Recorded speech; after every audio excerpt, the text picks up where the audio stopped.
And we recall our discussions during the negotiations of the Antigua and Barbuda agenda for SIDS, and where we were able to put forward this quite innovative mechanism, the Debt Sustainability Support Service, which is meant to at least allow SIDS to achieve some levels of debt sustainability. Coming from that discussions out of the Abbas, we are here at the Financing for Development, PrepCom. It is our hope that we will have a similar instrument, if not this exact instrument, in the outcome document coming from FFD 4. You would have seen in the elements paper, I believe it's on page 14, that we were able to, well, we did submit reference to the DSSS, and we were able to allow the co-chairs to capture in some manner or form some aspects of the DSSS, but we're pushing for a little bit more of a concrete proposal on the DSSS. So this is why we're having this conversation now in this side event, Empowering Resilient Futures, Reforming Financial Systems, and Expanding Investments for SIDS. So we will begin. We have changed our format just a slight bit. We will just have opening remarks from the Ambassador of Maldives. The Ambassador of Antigua and Barbuda will then do the closing instead of both ambassadors doing the opening. Ambassador, over to you. Thank you very much, Tomasi, and good morning to you all. I thank Antigua and Barbuda and IIED for convening this event today to discuss a topic that is of utmost importance to all of us, especially the SIDS. SIDS, as you know, face extraordinary challenges, and climate change, economic instability, and debt distress are among those key challenges that SIDS have been highlighting during this PrepCom and also in the previous PrepCom too. More than 40% of SIDS are nearing or already in debt distress. Over 70% exceed sustainable debt to GDP thresholds. The elements paper issued by the co-facilitators highlights key financing reforms. However, it falls short in addressing the unique needs of SIDS. It does not, for example, adequately prioritize climate resilience investments, nor does it propose tailored solutions for external debt relief. Traditional financing methods and traditional financing instruments fail to reflect SIDS vulnerabilities. Credit rating models treat climate risks as solely liabilities. They ignore resilience investments that strengthen long-term stability. This leads to inflated borrowing costs and restructured financing and restructured funding excess. The Maldives, therefore, calls for a transformative financing solution. Debt forgiveness for climate resilience is a bold and practical initiative that the Maldives has been proposing. It links debt relief to measurable milestones in resilience investments. Unlike other tools, this initiative avoids creating additional liabilities. The instrument offers benefits to both recipients and creditors. For SIDS, it reduces debt and frees fiscal space for climate action. It enables investments in renewable energy, biodiversity, and climate adaptation. For creditors, it ensures debt relief drives tangible progress. Consider SIDS achieving renewable energy targets within, let's say, 5 years. Debt forgiveness would allow once milestones are verified. This model incentivizes actions and supports long-term fiscal health. The Maldives urges inclusion of this initiative in the FFT outcome document. FFT must also address the systemic issues in credit rating systems. These reforms are essential for fairer financing for vulnerable nations such as SIDS. Let us seize this moment to create innovative pathways for resilience. The MOL stands ready to collaborate to ensure FFD delivers real solutions. Together, we can align financing with sustainable development for all. I thank you. Thank you, Ambassador.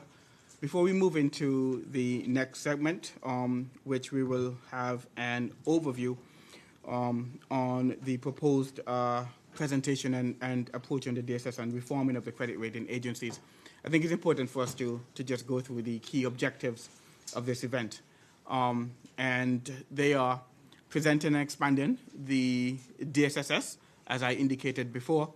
We're also looking to highlighting the limitations of the current financial systems, included credit rating methodologies. I just tend to say credit rating agency reform. I think reform in itself is important as we look at the discussions of the FFD4, advocating for credit rating agency reform and fostering multi-stakeholder collaboration. Based on those key objectives, then you would hear the interventions coming from the panelists, and also from the presentation from Ritu on how we can achieve these objectives. Of course, I think we should bear in mind that once we go through this interactive fireside chat and we go to the Q&A, I think the objective here is for us to formulate concrete proposals to take forward into FFD4. So as much as you can, allow your interventions to be stimulating, so we could achieve those objectives. Over to you, Ritu. Okay. So, a very good morning to all of you. I'm Ritu Bharadwaj. I'm Director Climate Resilience, Finance and Loss and Damage at an organization called IIED. And this is the tagline which we much discussed yesterday, make change happen. So, and in fact, even this whole initiative, Debt Sustainability Support Service, is something that, that was conceived and designed with that very mandate, because we've been continuing to discuss these issues for a very long time. It was time for now to really take some decisive action and look at it in a more holistic fashion as to what the solutions could look like, but not just what it could look like, but how do we really operationalize a solution like that. So, I'm just going to skim through some of the initial slides very quickly, because probably all of you are aware, but just to put things in perspective, it's probably needed. We all know that SIDS are becoming extremely vulnerable to more frequent disasters. The graph would clearly show you that in last more than 100 years, the way the disaster frequency has increased more than 300 times. The intensity of the disasters have increased at the same time. And when these intensity and frequency increases, what it does, it creates disaster-related damages to SIDS. And SIDS alone account for 2/3 of the countries with highest average annual losses compared to their GDP. So, and when this happens, then SIDS have to borrow more debt, not to invest in their growth and development, but to just recover from those disaster-related impacts. So yesterday we were at an event where Tina from was mentioning, like from Tonga was mentioning that it's even we have to layer debt on debt just to recover from disasters. So this is just an indication of some of the countries, and the last couple of years are when the SIDS were not just hit by disasters, they were also hit by COVID-related impact. And the red lines are the ones, just for your understanding, are the years where they were hit by disaster intensity more than one. Now, there are a couple of slides where I'm just going to show you all the parameters that are typically used for debt sustainability assessment as to how they are impacted negatively by climate disasters. And why I'm showing this to you, just to drive home the point that it's not poor economic policies or poor fiscal management that these countries have high debt level. It is because of the disaster-related impact as well.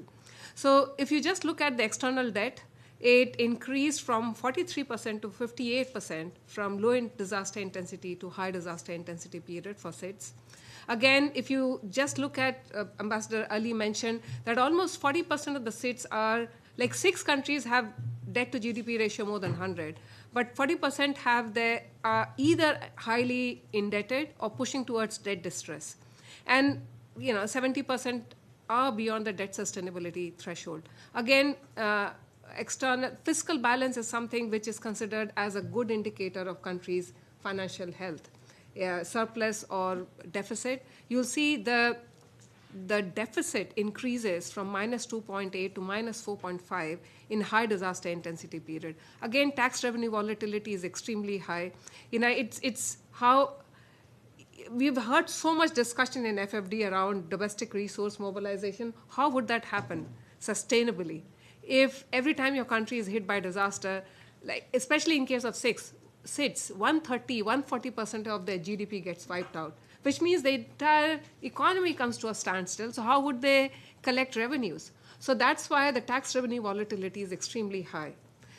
Again, external private debt, although this is a parameter not used for DSA, debt sustainability assessment, but we presented here just to show it increases from 7 to 35% in high disaster intensity period, which means that SIDS are borrowing debt, not more debt, but they're also borrowing it at a much higher rate.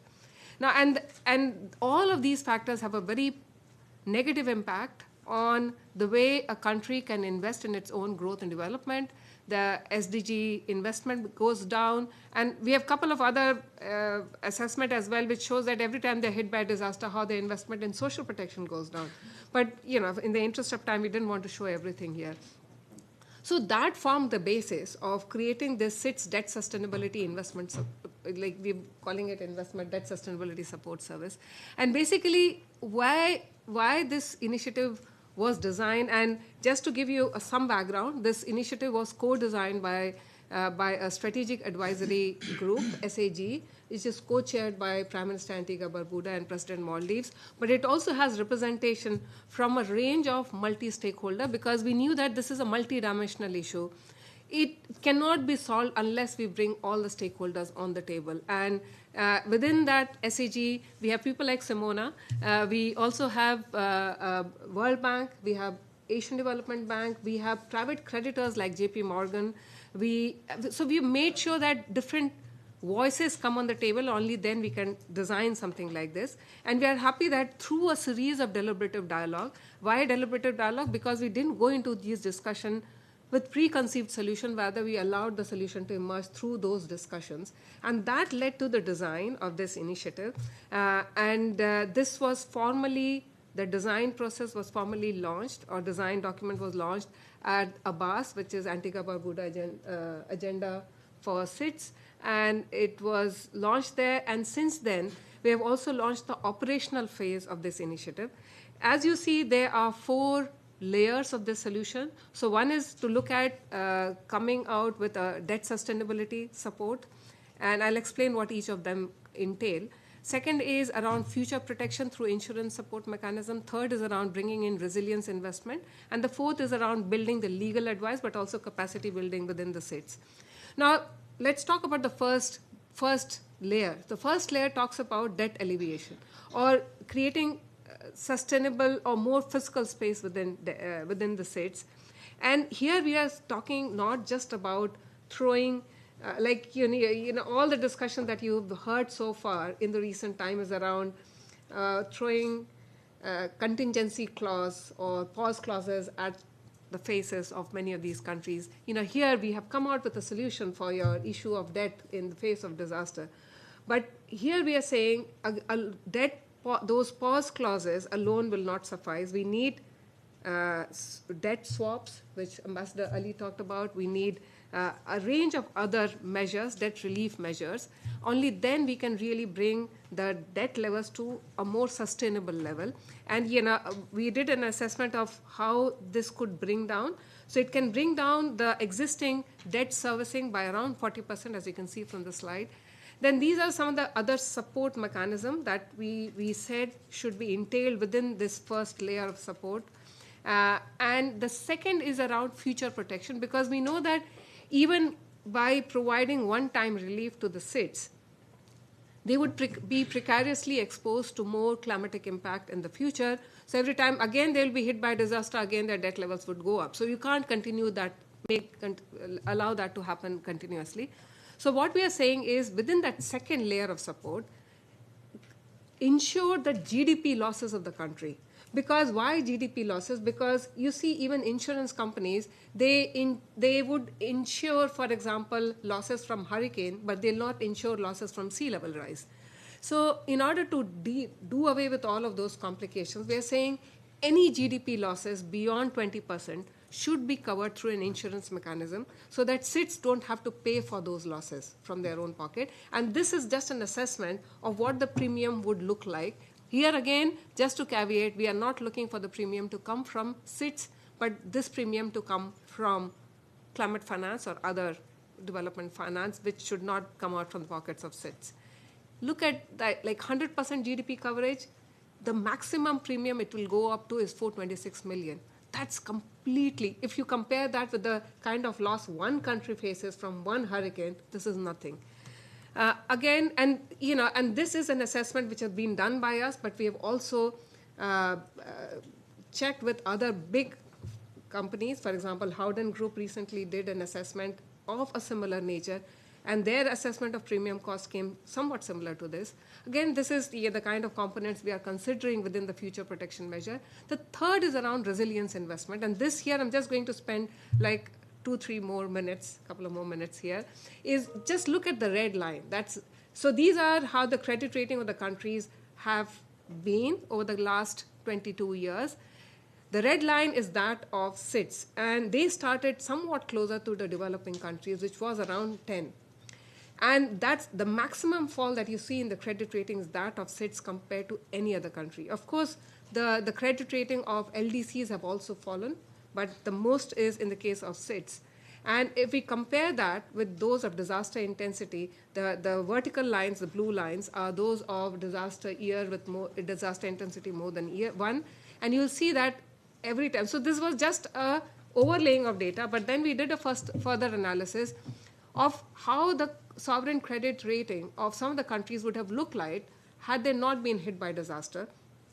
And this is something on the basis of synthetic control method. The orange dotted line is where the credit rating of the countries would have been had they not been hit by disaster. This is in the case of Papua New Guinea. We picked up some countries which were hit by disaster intensity more than 5. So this is in the case of Belize. This is in the case of Grenada. But problems understood, but we need to, as I said, make change happen. So we need to move towards solution. The solution is the indicators and the weightages that credit rating agencies give are mostly the factors which get negatively impacted by disasters, which means no matter what you do, the SIDS would never get a fair assessment.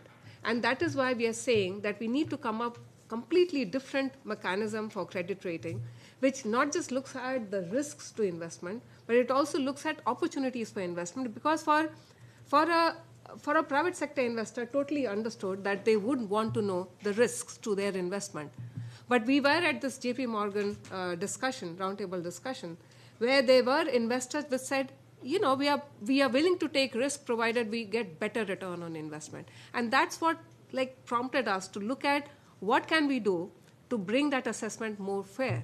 And the way we could do that is to look at the opportunities of investment, looking at, for example, fiscal capital, the human capital, the natural capital, social capital in these countries. For example, if you just look at the Caribbean, the renewable energy generation potential is 30,000 megawatt, untapped potential. You have high-skilled, cheaper labor there. So, and you have better solar irradiation. You have a better opportunities for offshore winds. And an investment in renewable in a Pacific island or Caribbean would be much cheaper compared to setting up in London or Germany or somewhere. So for an investor, they should know that an investment in those areas would be would give them better return on investment. And on the risk side, so of course risks would also need to be assessed. On the risk side, we are asking them to look not at their traditional risk matrix, but we want them to look at the MVI, Multidimensional Vulnerability Index-based assessment. And we have Simona here, who I think is the guru of MVI, so we'll probably hear more from her as to what can be really done about that. But here we made an assessment. We have a much more detailed assessment in our paper, but basically that's the kind of assessment we want. We also want that the country should not be negatively penalized when they, when a country undertakes a debt restructuring, it's a proactive measure from their side to ensure that their country the economy does not get negatively impacted. So it should be seen as a proactive measure rather than as a negative aspect. But countries are being penalized every time they take up a debt restructuring effort. So we want this is the other reform that we want. And then we also want some of the other areas. For example, one thing that I forgot to mention was out of 39 SIDS, only 13 have credit rating, which means the other countries don't even exist on the map of the private sector investors. And we just come back from Baku in COP, where the whole push was bring in private sector investment. We urge LDCs and SIDS to reform their policies and regulatory mechanisms so that they can attract private sector investment. No matter what they do, it would still not come because they don't exist. And that's not happening because, one, it's extremely expensive to get credit rating. The cost of obtaining and even maintaining it is very expensive. And that holds true both for LDCs as well as SIDS. The administrative burden, there's complex methodology. So we have given a lot of these recommendations in our input paper that Tomasi talked about.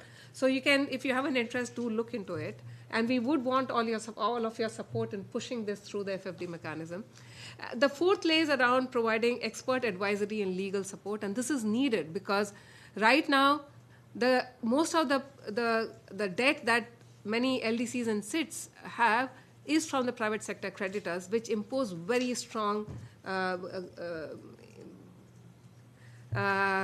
measures within those loan agreements. And we want the SIDS to be able to navigate some of those issues, especially when they're talking about debt restructuring and so on. And this is basically our theory of change, as to how a support service like this can really take a country to resilient prosperity. But for that to have to be realized, that vision to be realized, we need to bring in all those enabling things to the SIDS and even to some of the other developing countries as well. And I'm just going to spend 2 more minutes, Tomasi, is this, see, we, in our input to the elements paper, we mentioned one more thing, that the SIDS debt sustainability support service right now only caters to SIDS. But this is something that even LDCs and some of the other vulnerable countries like landlocked developing countries, they need it. And for this, we again presented this multidimensional vulnerability index showing that the MVI of both SIDS and LDCs sit very close together. Again, this is a slide where we're just talking about how even for LDCs, they are being pushed into debt distress, and much of it is also because of climatic disaster, because of the COVID crisis, and all of those compounding crises. And here, if you look at the disaster intensity and frequency, this is in the case of both LDCs and SIDS. They sit very close together. So the vulnerability of SIDS and LDCs are quite similar. This graph I wanted to show, if you just look at the orange line at the bottom or the yellow line on the bottom, that's developing countries and developed countries. So, the disaster is not impartial. And it is not impartial because many of these countries do not have the infrastructure or investments that can protect them from these disasters. Again, this is the population impacted. But this is just an assessment of how, again, this is the data of 3 least developed countries, which include Mozambique, Ethiopia,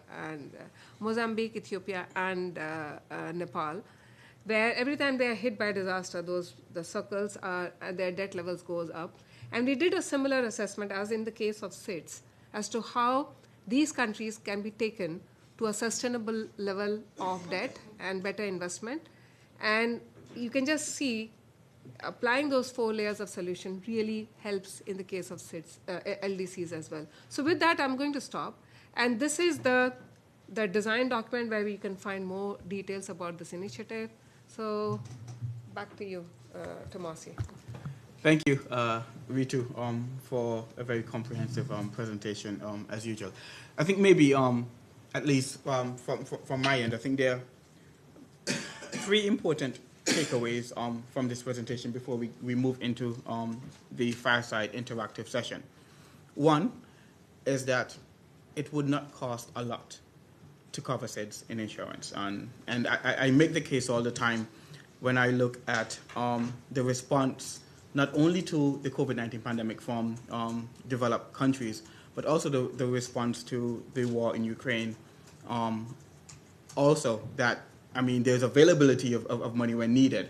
And so I think we should continue to emphasize the fact that it wouldn't cost a whole lot in order to provide this type of protective insurance for SIDS. I think the second point is that there definitely needs to be a new approach to credit rating agencies, not necessarily concentrating on the risk, but also the opportunities within SIDS. And then the third point is the fact that we keep advocating now is that, in our view, the DSSS is relevant to, if not all developing countries, at least those developing countries that are in special situations will continue to advocate from that perspective. All right, so we're going to move into the fireside chat. I love to talk to my friends from this side. And so we have Ambassador Caroline Schwalger, the Ambassador and Permanent Representative of New Zealand, who has been instrumental in advocating for SIDS and one of the key anchors in ensuring that we had a successful outcome of SIDS 4, but also the Ambassador. Thank you, Ambassador. We have Kimberly Lewis, the DPR from St. Lucia, a fierce advocate on financing issues within SIDS. We have Dr. Simona, who's all things SIDS, and so there's no need to perhaps introduce Simona, and then, of course, everybody knows Ritu. The format that I will take, I'll ask questions, one question to each panel representatives. I may throw in a curveball here and there based on the response that I'm getting, and then we'll open the floor for Q&A for everyone else. So I'll begin with the Ambassador from New Zealand. And I think perhaps the question that I'm asking you comes from more a level of a political standpoint and perspective. And it's based on FFD4 in itself. I think, how can countries like New Zealand support SIDS in utilizing the Debt Sustainability Support Service to ensure sustainable and resilient development? Over to you, Ambassador. Thank you. Well, good morning, everybody, and thank you to Antigua and Barbuda, to Maldives, and to IIED for hosting this event, but really for keeping momentum going, ensuring that we realise the full potential of the DSSS. I'll make a couple of general comments. I'll make a couple of comments on FFD, and then I'll make a couple of comments on DSSS itself, if that's okay. So the first general comment, I guess, to make is obviously we remain, as New Zealand, fully supportive and committed to the implementation of ABAS. We always knew we were going to have to use a variety of avenues to make sure that we were successful in realising the commitments that we all made as the international community for ABAS, and this means bilaterally, regionally, and across the various multilateral processes. For us, that looks like things like working as part of the OECD DAC AOSIS process. It means working on Pact for the Future, and others will comment on how satisfied or not they were in that process. And of course, very importantly, processes like FFD. We're not the biggest development partner out there, and we certainly don't have the loudest voice, but what we will always do is commit to being frank in our exchanges with our SIDS friends and with your best of friends as well. And so part of that is always, I think, being honest about how we see the changing financial and development landscape, and we think it really is changing quite rapidly. When it comes to SIDS, we'll always support you in your owned and operated SIDS initiatives and the solutions that you define for yourselves. I think that's a really important part, and so this consolidated voice that's been created in terms of representing SIDS on debt sustainability, we think is a very important initiative, and we think it'll keep helping drive innovative solutions to SIDS' unique challenge. I never like to use the word challenges, but solutions along the way. So when it comes to FFD in particular, our approach to the negotiations, we're very much coming with an objective of a kind of listening brief. We want to hear the aspirations and the priorities of partners, and then we will calibrate those into our approach for the negotiations. And of course, one of those objectives is to make sure we clearly listen to SIDS priorities and help amplify your voice in the negotiations. So one thing we would say to SIDS is to be very clear on what your priorities are in the FFD process, and in particular, how does the DSSS sit in your cluster of priorities. So we know where to lean in and help you. I've already heard today some additional elaboration and understanding your approach, so these types of discussions I think are really helpful. A second objective for New Zealand in terms of the FFD negotiations is to show our commitment to improving development effectiveness as a way that we think we can build trust. And this will include using higher order modalities such as promoting things like budget support. If you're going to trust and say you're in partnerships, and partnerships are a very important part of this exercise, then you have to be willing as partners to embrace new modalities. So in the case of the Pacific, which are the SIDS that we know best, the debt dynamics are really different, and we've spoken about this before, so I won't go into it in detail, but the truth is for the Pacific SIDS, they're much less reliant on bilateral creditors for their financing needs, with a lot of their development financing coming on concessional terms or in the form of direct budget support, which is what New Zealand does a lot of. So I think it will be really important also in the FFD negotiations to make sure that we maintain access to concessional finance to avoid unsustainable debt in the first place, and to make sure that SIDS receive the technical advice and the assistance and capacity building initiatives that you want as a priority as part of promoting your own sustainable debt management. And then a final comment on the service itself. You know, we were supportive. We very much like the layered approach. And we very much take great assurance on your multi-stakeholder approach. We do think it's important that you keep engaging with other stakeholders that are also working on these issues. So in particular for us, the Pacific Financial Technical Assistance Centre and also the proposed Commonwealth Sovereign Debt Management Network are other examples of initiatives that can also support and I guess complement DSSS, because as the financing environment tightens, for want of a better word, it's really important that we avoid duplication and we make sure that we're doing value-add exercises. So I guess that's the main point. And on DSS, just to make sure the scope remains manageable. There are a lot of innovative ideas here, and it will be really important to make sure that we keep being flexible in how we prioritise rolling those out. So I think that's enough from me for now. Thanks. Great. Thank you, Ambassador. Great points made. Perhaps maybe just on the partnership portion as it relates to the DSSS. I think New Zealand is well aware that we're looking for an additional co-chair from the developed countryside, and so extending this invite again.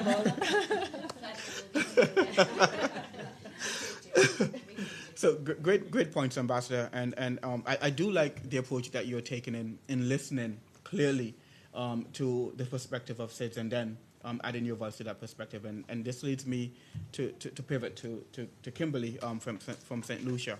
Listening is important, but also advocating and from the floor is the next approach.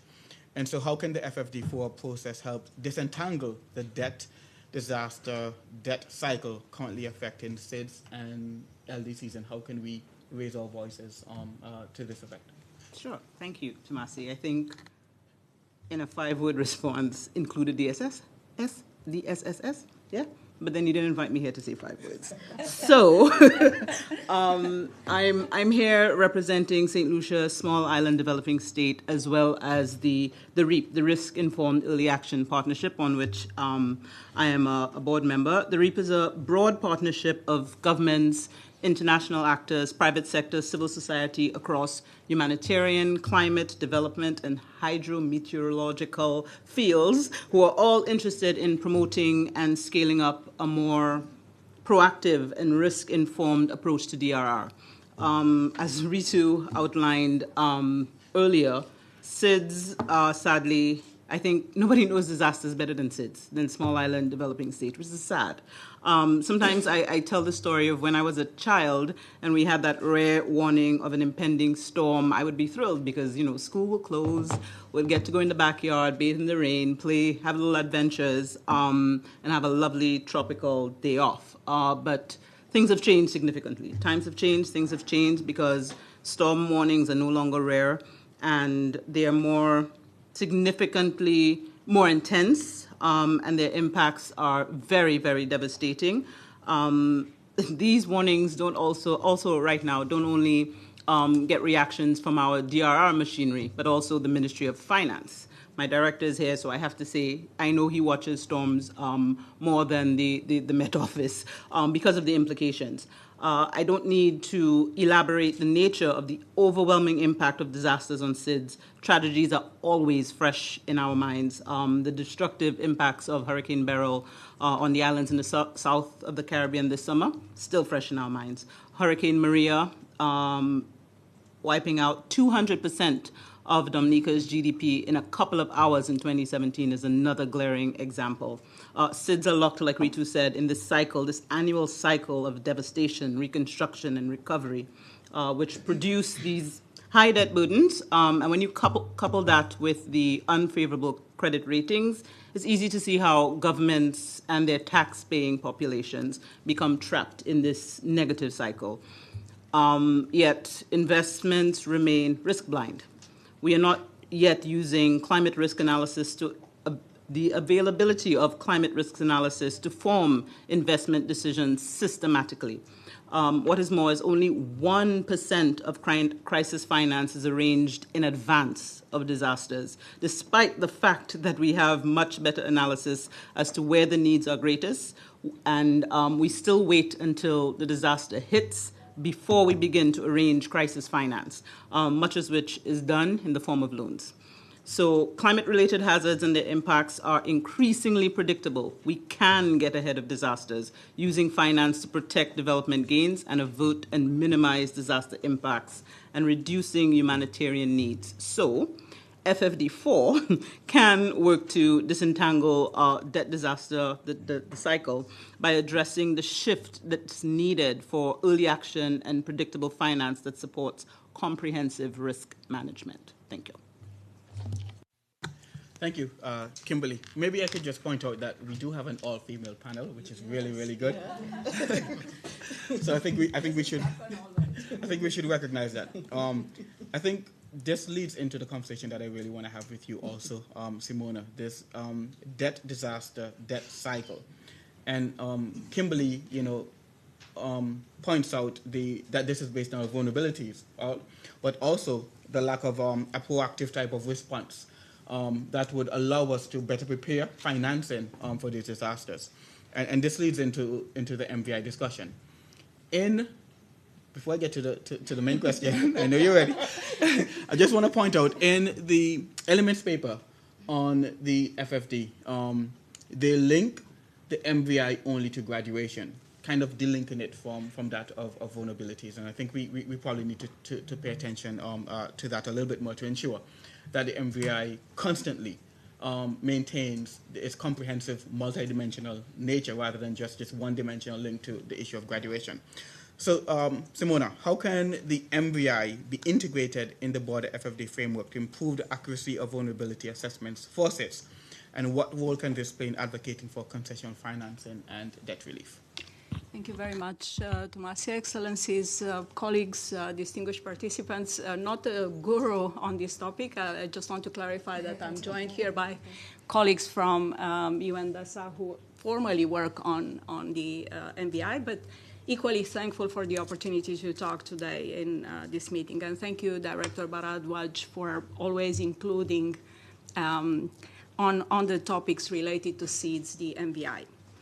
Just to anchor this discussion into the broader economics of vulnerability, in 1999, Harvard Kennedy School released for the first time a paper that talks about geography and economic development. So it's available online. If you have an opportunity to read it, please do. And in that analysis, it identifies ways in which geography, location, climate, not climate change, climate, temperature shocks and things, as well as density of population, affect economic development, determine economic development progress. Then Oxford, the University of Oxford had a retake on that, coming up with the same conclusions. And one of the conclusions, if I may share that, is that countries in the tropical climate area in general underperform, and there are reasons for that: disease, agriculture, shortcomings, and lower performance. A series of other findings, but overall, that conversation has never made it. That had never made its way to the global stage until the United Nations started to work on the multidimensional vulnerability index. That does precisely that, connecting those inherent features of countries, those given parameters, with their economic development potential, whether there are disasters or not. I just want to clarify that the MVI also shows that there is an unrealized potential for growth just because of those inherent features. So that's an important way to introduce the MVI to this conversation. And I agree with you, Tomasia. There is one reference into the document to the MVI, primarily, as you say, graduation and linked to concessional finance. As Ambassador Schwarber just mentioned, we need to talk about effectiveness of development cooperation, and the MVI plays an important role into that context. It was the UN Secretary General who, in a meeting with the Alliance of Small Island States, made that statement that the reform of the financial architecture starts with the MVI, with the adoption of the MVI. And I believe that at this point we need to salvage that, we need to rescue that, and make sure that the MVI is placed into the FFD4 linked to the effectiveness of development cooperation. There's a meeting next year when the indicators of the Global Partnership for Effective Development Cooperation are being revised, so that's where we practically have an opportunity to introduce the MVI. So just looking at the country's results, in defining quality of development cooperation is not enough. We need to start with the beginning, with those given parameters that the MVI measures. And let me say that in that context, we can demonstrate that a part of that is inherent, primarily the debt of SIDS, given to those initial parameters, inherent features, characteristics, the country's conditions. So in that regard, another proposal that needs to be made is that whatever that is inherent, it needs to be written off. If not written off, whatever that is inherent needs to have a type of partnership on that guarantees to bring around the table the key players in recognition of the fact that there is a big component of that is not caused by, not self-inflicted, not generated by a failure of policy. I also want to say that this DSSS, while recognized as named debt sustainability support service, would need, if acceptable, to expand on sustainable finance, because financing is a continuum. That is just a component. So you can look at that without looking at the broader architecture for financing. And there is a provision in the document that speaks about platforms for borrower countries to have access to technical services. It does not mention the DSSS, so kindly please, in the revision of the elements paper, place the DSSS as an example. So the document speaks about platforms for borrower countries. We could place there as, using the example of the DSSS. So there is a hook that we have, that an entry point for that to be able to do it. The other thing that I believe is extremely important is that the MVI to be used, we discussed that on credit rating. The Pact for the Future calls on the UN Secretary General of the UN to report to the intergovernmental process on the reform of the credit rating. And the Secretary General also called on a mechanism to deal with that, in which credit rating agencies sit at the table. So there is an opportunity in that conversation to have countries present themselves with the MVI that shows why certain investments are necessary, how certain investments would generate long-term returns and should not be seen as a risk and leading to downgrading the credit rating of the country. So the MVI does present that particular picture, and I think we have enough ground right now with countries like New Zealand, who is such a great supporter of SIDS. I happen to have worked in the Pacific, where New Zealand and Australia provide significant direct budget support to countries to ensure that they navigate, difficult times and respond to disasters. So I think it's very, very important that we take into account those linkages between various papers on the table right now. Let me also say that I have spoken about that, and I hope this is going to be considered moving forward. It's not in the document, but we can still push for it. There is an opportunity to use SDRs for disaster insurance. I'm talking about the SDRs that have not yet been allocated, but overall, as a principle, to take that pressure out of the budgets. It's ultimately a liquidity issue when you have a disaster, so I think it makes sense to ensure it practically and provide more capacity to countries to respond than any other use of the SDRs. Again, it's a long way to go, but we need to speak about it. At the annual meetings, the World Bank and the IMF spoke about high debt, low growth moving forward. So this is the worst combination possible, and SIDS are going to be affected primarily. I also want to suggest, if possible, this service to look into the credit trading mechanism that came up of COP29. SIDS do have the potential to create a lot of additionality in terms of carbon offsets. Credit rating agencies have started to look into carbon sequestration capacity and carbon credit offsetting capacities of countries into the rating. But we need to make the case more solidly. And again, this is the best platform to do so, and I'm very much hoping that we could push together for some tweaks into the document, position the MVI as it should be. This is to ensure development cooperation achieves higher value for money by understanding the context, changing theories of change and allocation of funds, and also link the MVI with the broader reform of the international financial architecture, primarily on credit ratings, helping credit rating agencies understand what is long-term provision of sustainability and solid returns on investment rather than the short-term ones. And a lot more, but I'll stop here. Thank you. Thank you, Simona. I am sure there's a lot more time won't permit, but let's perhaps move on to Ritu. And I'm happy that you Simona, you created this link between the MVI and credit rating agencies and the reform of the credit rating agencies themselves. So to Ritu, what are the key challenges with current credit rating methodologies in the context of SIDS and LDCs, especially under the lens of the FFD agenda and the ongoing climate crisis? Thanks, Tomasi. I'm probably not going to take too much time, but I, as Simona was talking, I was thinking that's the reason why we have her on the SAG, because everything that you talked about has a huge potential, and I would also refer to what Ambassador mentioned, Caroline mentioned about how we should keep our mandate within control, keep it achievable and manageable. But at the same time, I also feel that because we have brought together a lot of issues that intersect with each other together, it gives us much better opportunity to look at these issues more holistically. And in fact, Simona, there's a concept note lying with Tomasi, and which is around looking at how we look at SIDS-wide credit rating.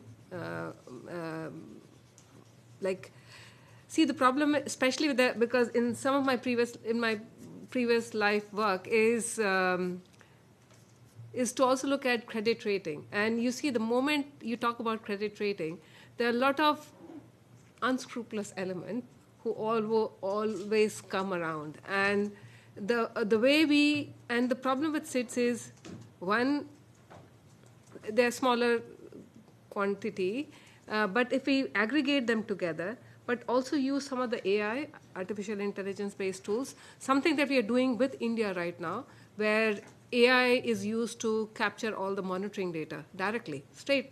Because countries like India, it has other things, but most of its farming community is small and marginal farmers, 70% of them.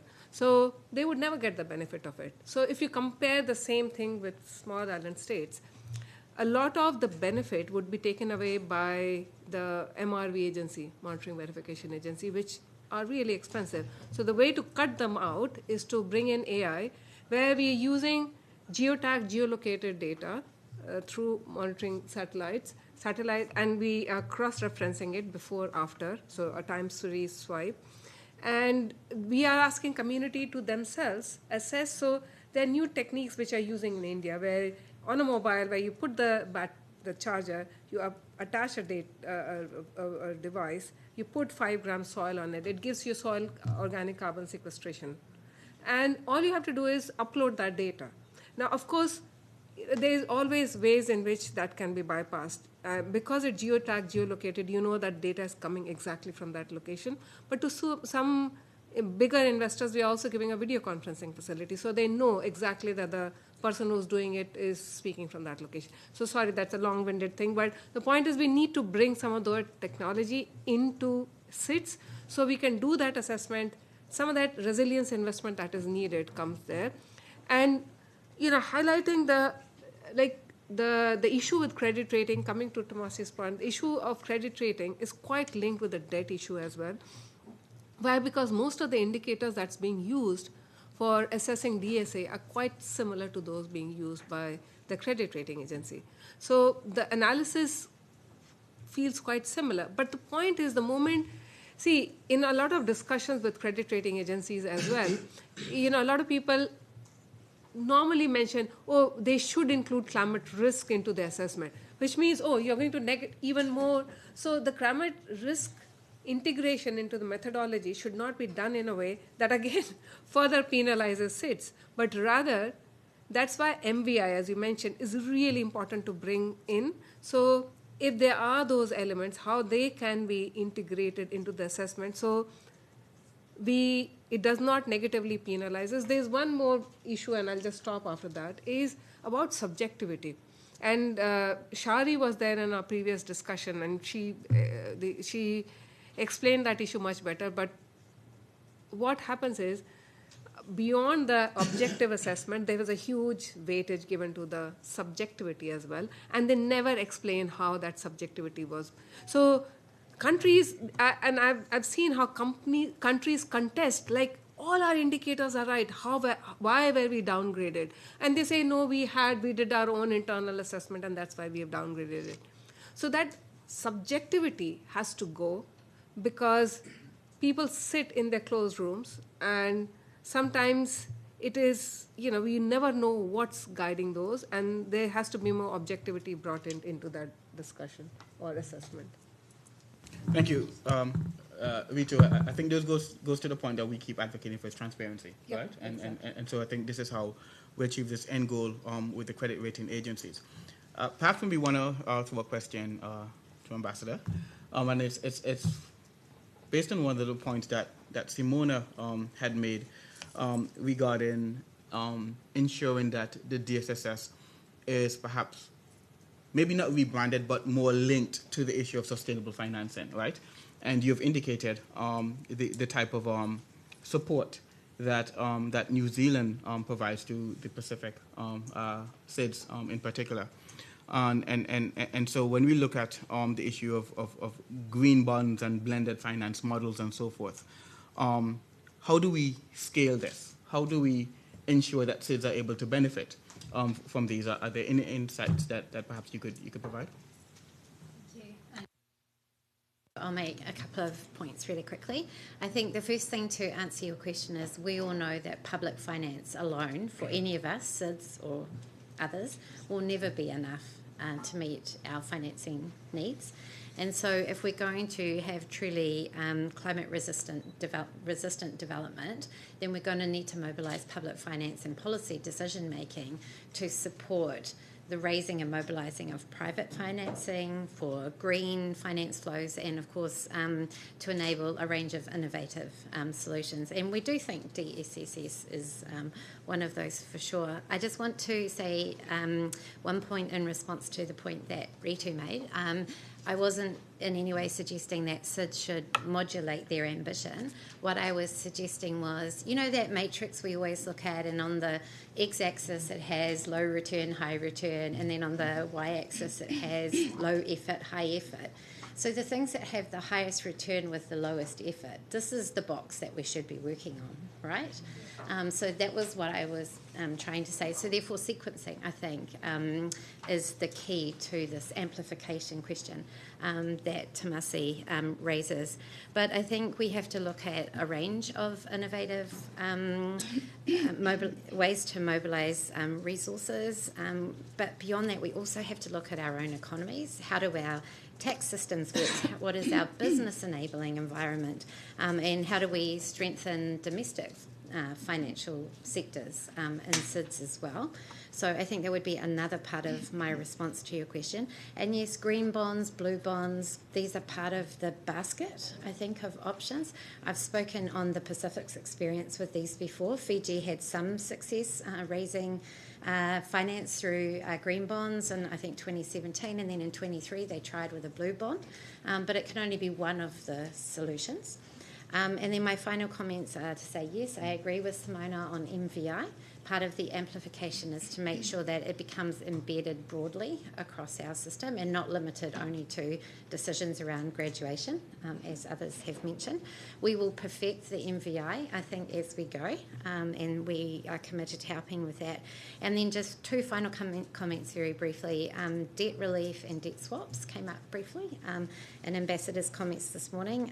We do expect calls for debt relief to increase. And I think there is global support for seeing, unsustainable debt levels and bilateral debt coming down. But we will need to work through those things step by step. And in the case of debt swaps, we're certainly open to having the conversation, but we also need to remember that there are risks in debt swaps, and that risk exists for the climate itself. And of course, it also has risks for debtors as well. So these might be some of the ones that need in our matrix to be worked through because they've got a bit more complexity. And not impinge is the wrong word, but they have bigger consequences for the partners that work with SIDS as well. So sorry, I've spoken too long, but that's something. No, Ambassador, those are really good points, and it perhaps lead me into a question to Kimberly. And it's on the whole notion of debt reform and debt swaps and so forth. So, Kimberly, the type of reforms that are required in FFD4, at least to allow SIDS to have some level of to achieve some level of sustainable development. Mm-hmm. What are some of the type of reforms that are required, including, of course, that of reform of the international financial architecture, right. In particular, debt right. reform? Right. Thank you. Yes. In addition to all the points just previously made by all the ladies on the panels in respect to MVI, credit ratings, and debt, I'm going to again come from this REAP lens, because I'm duty-bound to do so, and say that perhaps the FFD process can do three things from the REAP's perspective. The first is that development banks and development actors can see themselves as part of the solution. So when it comes to getting ahead of disasters, they can be part of the solution. It is not only the role of humanitarians and the humanitarian grant finance to prepare for or respond to and recover from disasters, risk-informed development is crucial for creating a more resilient footing on which the climate and humanitarian communities can build. So REAP has a Getting Ahead of Disasters Charter, which was launched last year at COP28, and it sets out these ideas in 5 principles that you could go look at. Second, we'll have to ensure more explicit linkages in the document between FFD and the climate processes. I know it gets sensitive between development, climate, but it's necessary for us to get ahead of disasters and protect development gains. There needs to be a much greater alignment between various investments, such as in those in early warning systems, risk analysis, social protection mechanisms that can get resources out to communities in times of crisis, as well as other national systems able to manage information and resources in advance of those crises. Our efforts need to be aligned and better coordinated in order to maximize impact. And third, and finally, the REAP has a ready-made platform, Ritu would know, that is exchanging experiences and good practices when it comes to getting ahead of disasters. We always welcome new partners and new insights, so please do not hesitate to get in touch with the REAP Secretariat so that we can start to get to work on how we can cut these constrictive bonds that are keeping the LDCs and SIDS trapped in the vicious cycle. The ABAS, as a last thing, the ABAS provides us with, I think, a very viable action plan for SIDS, which includes the DSSS. And we hope that the FFD4 outcome can channel the necessary means of implementation to give life to these actions. We have to be smart in aligning our processes so that they work together to deliver for our citizens and to, I think at the start you said, find solutions and make change happen. Yes, so thank you. Thank you, Kimberly. Simona, really quickly to you. Now, I think it's a little bit of a different question than what we had pre-arranged for you.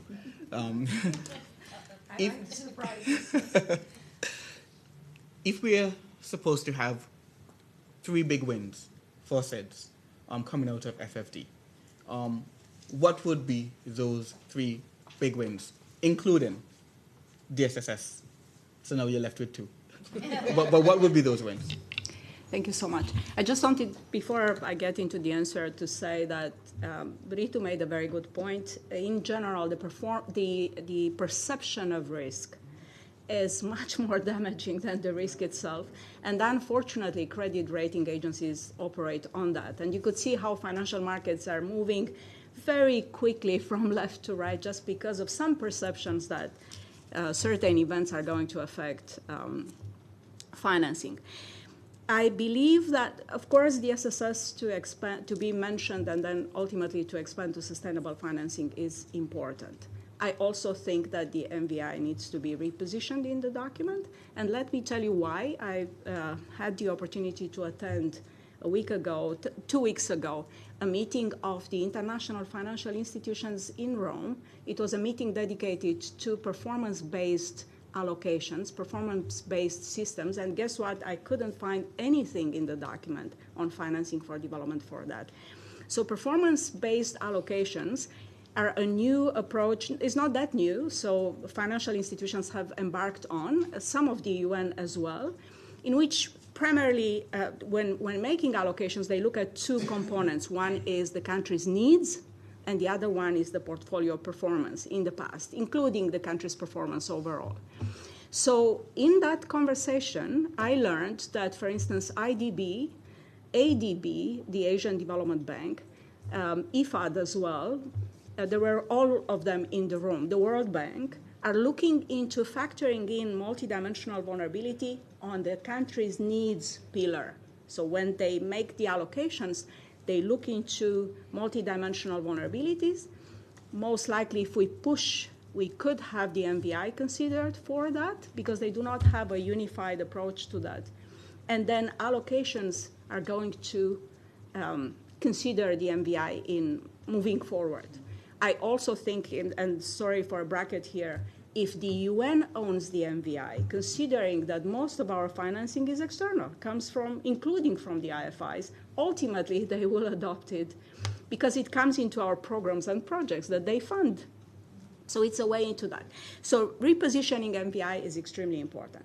I also think that the paper is weak in terms of partnerships related to the financing agenda moving forward.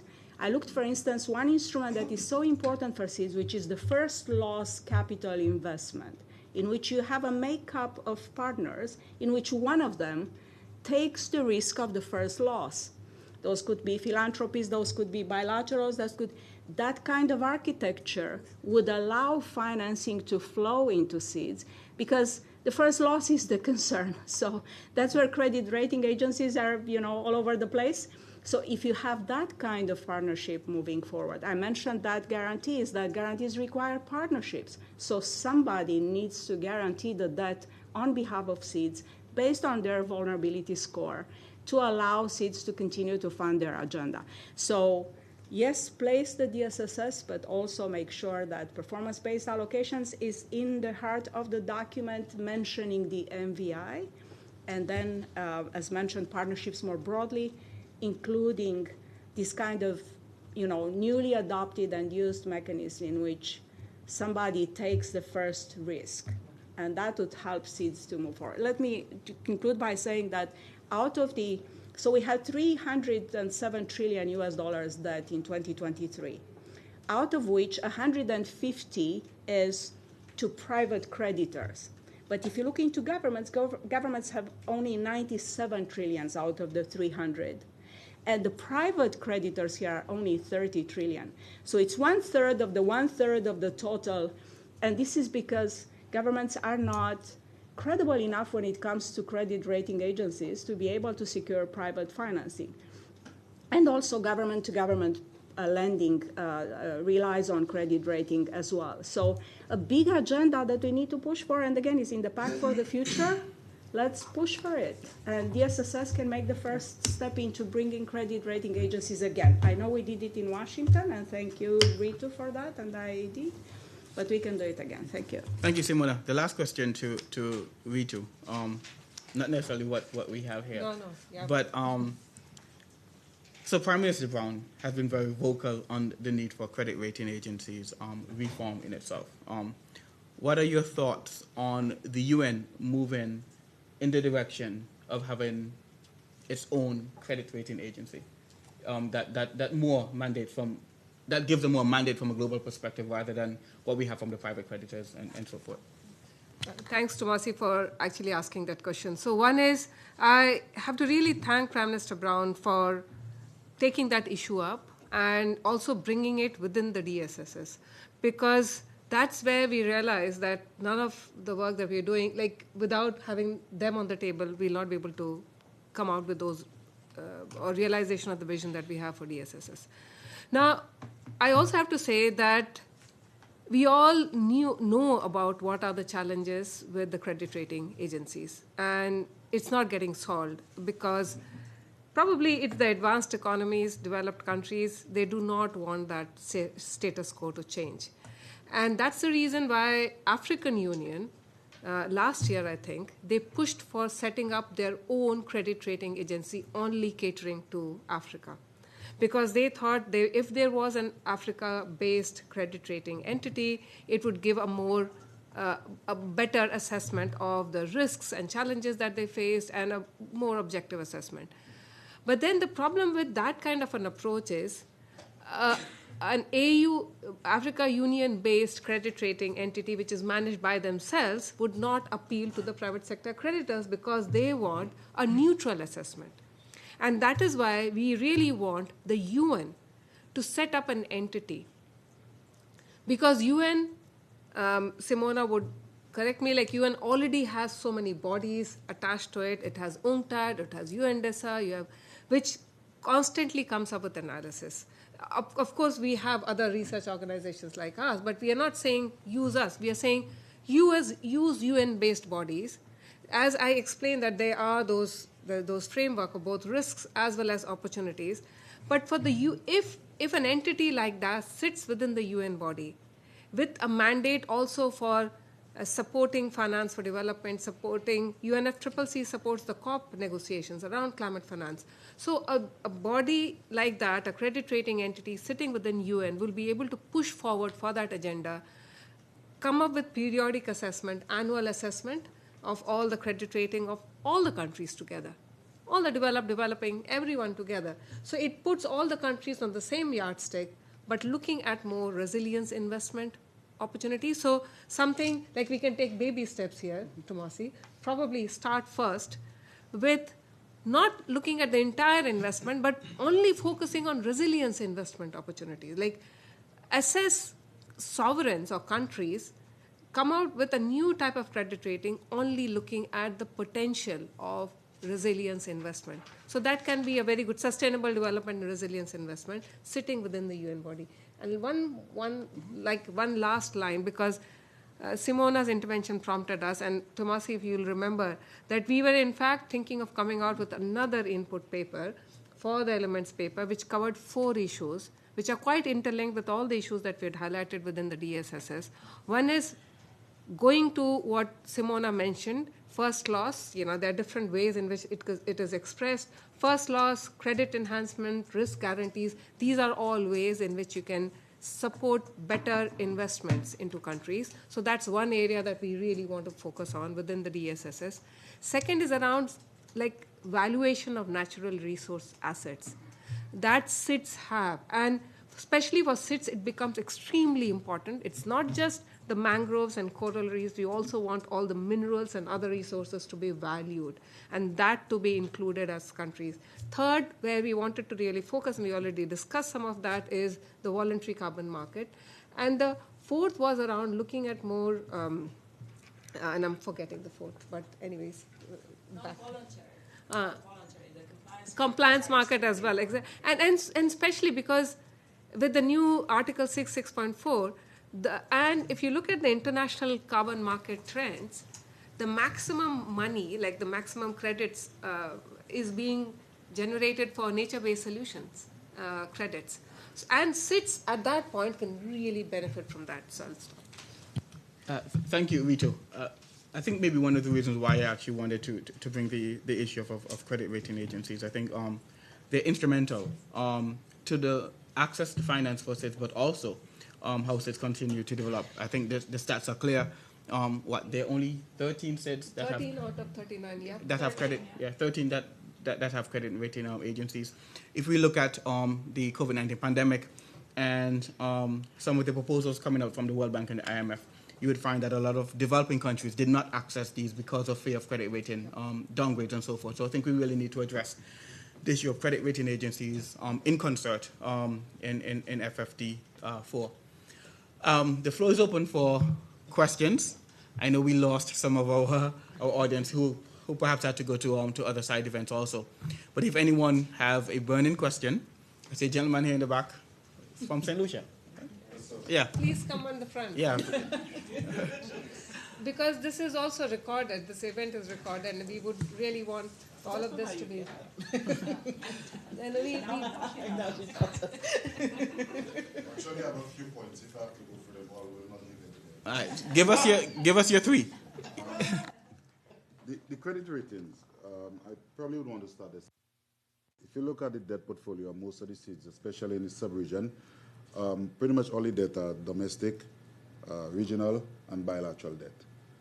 And then I think you would have made a point in your initial presentation. There's literally no incentive to get a credit rating, considering the cost for acquiring it and the onerous measures in place for maintaining it and the associated cost with that as well for maintaining it. So there's just none. So, and if you were to go to the international community and you acquire that credit rating, generally when you will not get the concessionary funding that you generally want. When you look at and I always ask that, okay, if we move in the direction of the credit rating, to what extent would it shave on the cost of the associated debt that you're looking for? Almost most of the entities that will require credit rating, when you have those discussions, it starts with SOFR plus. On average, right now, SOFR is about 5%, somewhere thereabouts, so you're ending up sometimes 6, 7, 8, 9, 10% At one point in time, we had a discussion, and the investor, of course, will remain nameless, was SOFR plus 6%. And at that point, the rate was somewhere about 5. So you're talking about an average about 11%. And I said to him, you want me to take this back to my Minister of Finance? I will get fired. I'm not being responsible to even go to my Minister of Finance with a variable rate of about 11% for some infrastructural project. So that's one of the things we need to look at with SIDS. But for me, I like to play devil's advocate for a few seconds and probably bring the room back. We always speak about the debt, but we seldom look at what factors would have changed in the international community to warrant the exponential increase in the debt of SIDS to begin with. It was never concessionary financing. Well, grant funding dried up. All good things come to an end, granted. The issue was really the change in the trade relations with the international community. When you go back and you look at the relationship, the preferential arrangement we had during under the Lomé Convention, for example, and now the IPA, the terms and conditions are fundamentally different. If you look at all the viable sectors that would have collapsed as a result of a change in those trade. So we always talk about the debt, and then yet when we speak about the debt, we always look at the debt to GDP ratio, which for me, even in my capacity and as a trained economist, I always say it's a useless indicator. And again, that's all under Charterhouse rules being plain devil's advocate. I always go back to, give me your debt service ratio. Japan debt to GDP ratio is somewhere over 200%. Venezuela over 100%, Barbados over 100%. There are a few other countries that don't come to mind right now. But we seldom discuss it. But we focus heavily on it for SIDS. So for me, is the debt service ratio of every dollar that the country acquires, how much of it goes towards servicing debt, principal and interest payment? That's when it becomes critical. Because your debt stock in relation to your GDP can be relatively high, or you can have another issue, the reverse. Your debt stock can be significantly low, but when you look at in terms of your debt service ratio, a significant portion of your revenue is going towards debt. So any capital project you have to embark on, any significant change, any external shock, automatically throws off all your fiscal indicators. But so I like when we start talking about the idea of sustainability and future viability of those countries, for us to recognize that even when we may get access to concessionary financing or even grant financing, we still have issues of capacity to absorb all that finance and execute the projects in these economies. You can go through pretty much all the multilaterals and they'll tell you most of them have issues in terms of implementation of projects, be it infrastructural, skills, training, whatever the case may be. So we have this issue to deal with. But then what about, it's still a loan. No matter how you dress it, blue, green bond, red bond, whatever you want to put there. And which is a whole other discussion by itself. With all the layering that's involved in issuing. We mentioned the Pacific, I think Fiji earlier on. If I recall clearly, they still have not utilized all that money from the green bond I think they would have issued. It's still in the account. It was put, sorry, and I just wanted to say it was put on hold when they had the government change, and I don't think that has totally resumed. That's what happened. My point, exactly. But why? You see, there is a whole capacity issue. So by the time you go for any thematic bond, there is a risk layering, there is you go for the insurance, the company will tell you, hey, we need about anywhere from probably 0.5 to 200 basis points. On that, then you'll probably wrap it in some other political insurance again. You'll probably bring on the IDB to give you an assistance. All of that has a cost in terms of the actual, how much of that financing you raise that actually, in terms of the cash flow coming into the country itself. So just two things I want to leave quickly. Like I said, I still have about 8 other points that I noted while you were speaking. But if we were to be just mindful and recognize that the only way, I think, not the only way, but one of the most proven ways of countries to get this kind of improved welfare is through trade mechanisms. And even if we're able to make all those funding available to the countries, if you don't have a sustainable means by which they can actually service that debt without compromising your intergenerational equity and whatnot, then it's I mean, we literally, we have a phrase we say in Creole, lave la main avec souillate. In other words, you're washing your hands and you're wiping it on the ground. It really doesn't make sense. Yeah, I'll stop it. Yeah. Great points. I'll probably just indicate some of the points that you've made is exactly what Prime Minister Brown have been articulating during much of our sessions that we've participated in. And a quick response to you, noting that you have 8 other points, we do want to invite you to be a member of the Strategic Advisory Group on the design of this. So you could elaborate your points during these interactive think tank sessions that we're having. So an invite is coming to you. Madam, please.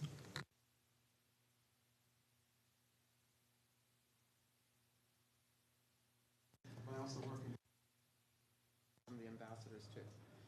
You know, I had to say, because there's a very simplistic way that we can fulfill on the Sustainable Development Goals right now. And we sit and we have our meetings, and I hear it from all sides. I get upset when people say that the UN is doing nothing, because what they don't understand is the UN is not set up to actually solve the issues. They're here to come to talk about the issues and look for solutions so that we can do it.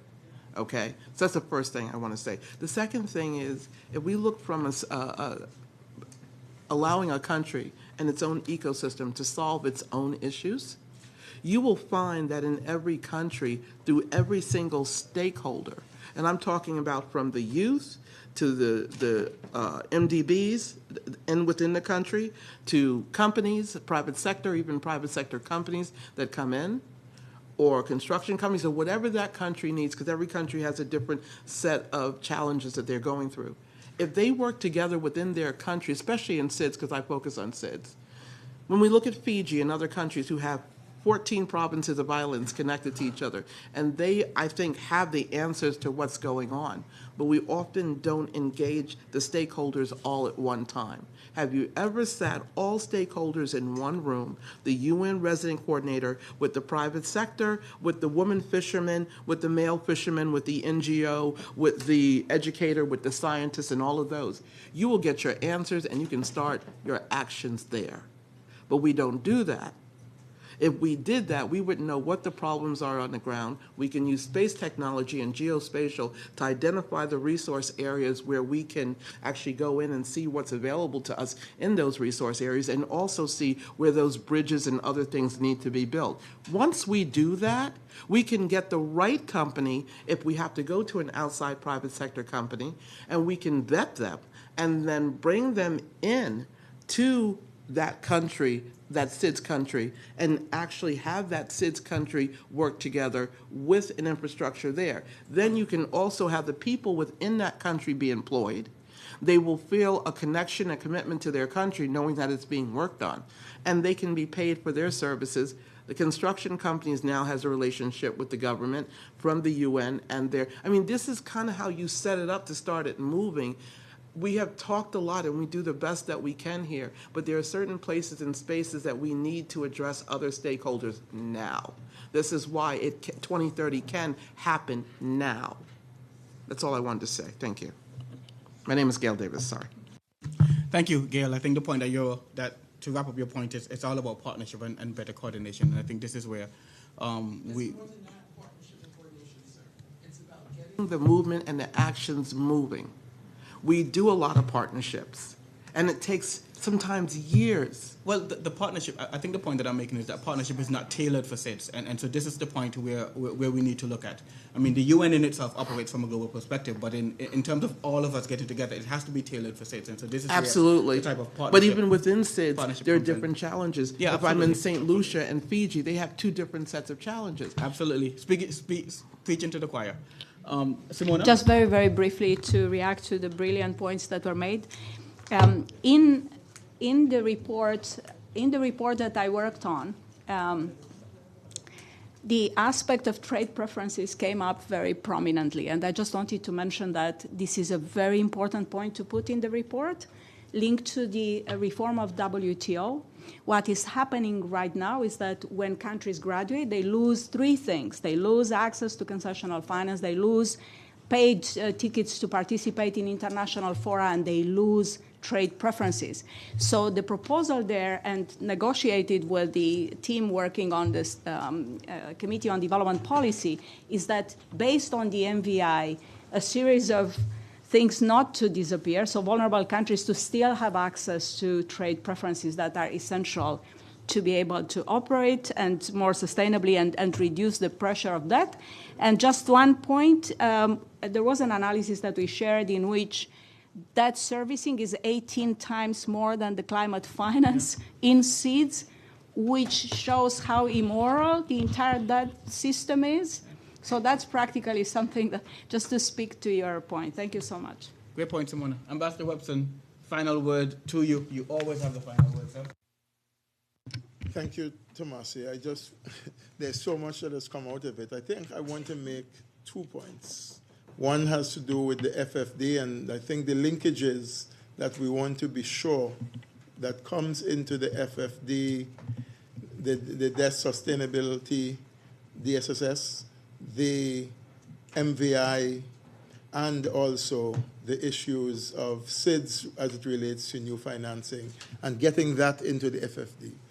I think one of the things that came across, particularly from the two respondents in the audience, is, and then when I heard us speaking about the credit, the UN setting up its credit and so on, the UN works a lot, and we try hard not to do it, but we work too much in silos. So we set up a new credit agency. We have the climate unit. We have the climate meetings. We have the. I'm not sure that we bring our people together so that those of us who want one thing and strongly feel about the political can also speak to the technical in the same room at the same time, trying to understand the question of trade. Having a trade expert in the room speaking to the debt experts.